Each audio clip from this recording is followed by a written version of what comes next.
हमने next part में देखा था कि इसके बाद लड़के ने चुपचाप हर दिन उसके लिए खाना लाकर देना शुरू कर दिया। धीरे धीरे लड़की के मन में भी उसके लिए थोड़ी नरमी आ गई। अब वो खाना खा लेने के बाद लड़के की कटोरी नहीं तोड़ती थी। जल्द ही स्कूल खुलने का समय आ गया। चूंकि ये 9 साल की अनिवार्य शिक्षा थी, इसलिए लड़की को भी स्कूल आना पड़ा। लेकिन जैसे ही वह क्लास में पहुंची, बाकी बच्चों ने उसके फटे पुराने कपड़े देखे और उसका मजाक उड़ाने लगे। सबने उसे कूड़ा बीनने वाली गंदी लड़की कहकर पुकारा और उसे क्लास से निकालने की बात करने लगे।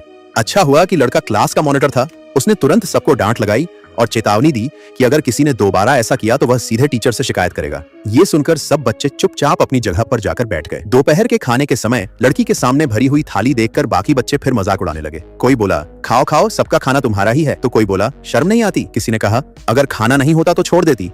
तो एक और ने ताना मारा, घर जाकर भी तुम्हें खाना नहीं मिलता क्या? लड़की की आंखों में आंसू थे। वो बोली, मेरे पापा कहते हैं मैं बोझ हूँ, एक निवाला तक देने को तैयार नहीं होते। बाकी बच्चों ने फिर उसका मजाक उड़ाया, हम तो तुझसे पहले खा भी चुके होते हैं, तू तो गंदी लड़की है, तुझसे बदबू आती है। इतना सुनकर वो बस उठकर चुपचाप चली गई।